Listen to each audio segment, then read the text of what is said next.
আসসালামু আলাইকুম, সবাই কেমন আছেন? আশা করি সবাই অনেক ভালো আছেন। আজকে শুটকি ভাজি করব, সেজন্য এখানে দুটো শুটকি ধুয়ে পরিষ্কার করে নিয়েছি, 2 পিস মাছ নিয়েছি, কাঁচামরিচ পেঁয়াজ কুচি করে নিয়েছি। তো এখন হচ্ছে আমি এই শুটকিগুলোকে সামান্য একটু পানি দিয়ে সেদ্ধ করে নিব। শুটকি যদি এভাবে সরাসরি ভাজি করা হয় তাহলে শুটকিগুলোর মধ্যে এত কাঁটা থাকে, তখন দেখা যাবে যে কাটার জন্য খাওয়াই অসম্ভব হয়ে যাবে। তো সেজন্য আমি কি করি, এটা আমার আম্মা থেকেই বুদ্ধিটা পেয়েছি। আমার আম্মা সব সময় হচ্ছে এভাবে সেদ্ধ করে তারপরে শুটকিটা ভাজি করেন। তো এভাবে সেদ্ধ করে ভাজি করলে যায় এই শুটকিগুলো পানিতে দেওয়ার সাথে সাথে ফুটে ওঠার সাথে সাথে দেখা যায় যে একদম গলে পানির সাথে মিশে যায়। তো সেজন্য হচ্ছে এই যে আমারটা সেদ্ধ হয়ে গিয়েছে, এখন আমি ছেঁকে নিলাম, ব্যাস এই পানিটাই এখন দিয়ে দিব। তো দেখা যায় যে এই শুটকির কোনো কিছুই অবশিষ্ট থাকে না, পানিতে সব মিশে যায়। তো আমি শুধু সেদ্ধ করি কাঁটাগুলো ছেঁকে নেওয়ার জন্য, অনেক কাঁটা থাকে শুটকিতে। তো এখন পানিটা ছেঁকে নিয়ে হচ্ছে এখন আমি এখানে চুলায় একটা কড়াই বসিয়ে তাতে তেল দিয়ে দিলাম। তেলটা গরম হলে তারপরে হচ্ছে আমি এখানে পেঁয়াজ কুচি দিয়ে দিব।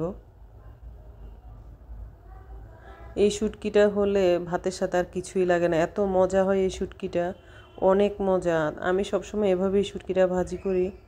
তো এই যে এখানে 2 কাপের মতো পেঁয়াজ কুচি দিয়ে দিলাম, আর এই শুটকি ভাজিতে পেঁয়াজ কুচিটা বেশি দিলে খেতে বেশি মজা লাগে। তো আমি এখানে 2 কাপের মতো পেঁয়াজ দিয়ে এখন পেঁয়াজটাকে হালকা ব্রাউন করে ভেজে নিব। একদম বেশি ভাজবো না, বেশি কাঁচাও থাকবে না, এরকম অবস্থায় থাকবে। এই যে আমার পেঁয়াজটা ভাজা হয়ে গিয়েছে, এরকম অবস্থায় থাকবে।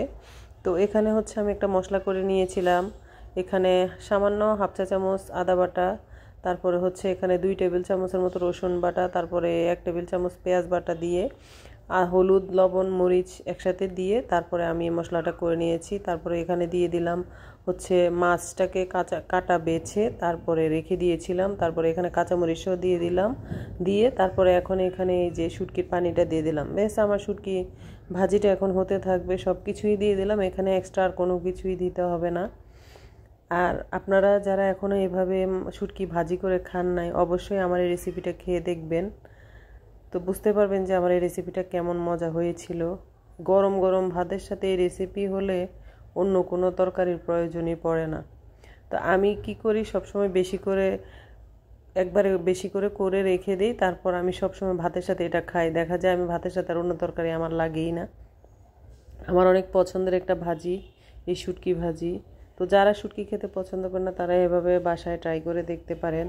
আর এটা হচ্ছে শীতল চেপা শুটকির মতো যে শীতলটা থাকে, ওই শীতলটা। তো এই যে এই শীতলটা হচ্ছে এত ঘ্রাণ। তারপরে এইভাবে ভাজি করলে কিন্তু শীতলের যে অনেকে গন্ধ পছন্দ করেন না, ওই গন্ধটা আর থাকে না। তো এই যে আমার শুটকিটা প্রায় ভাজি হয়ে আসছে, পানিটা শুকিয়ে গিয়েছে, তেল তেলে হয়ে আসছে। আর কিছুক্ষণ নাড়াচাড়া করলে আমার শুটকিটা একদম রেডি হয়ে যাবে। তো সবাই অবশ্যই ট্রাই করবেন, আশা করি যারা শুটকি খান না তারাও এই শুটকির প্রেমে পড়ে যাবেন। তা আমার রেসিপিটা কেমন লাগলো সবাই অবশ্যই কমেন্ট করে জানাবেন, আর যদি ভালো লাগে একটা লাইক দিবেন, শেয়ার করবেন। আজকের মতো এখানে বিদায় নিচ্ছি, সবাই ভালো থাকবেন, আল্লাহ হাফিজ।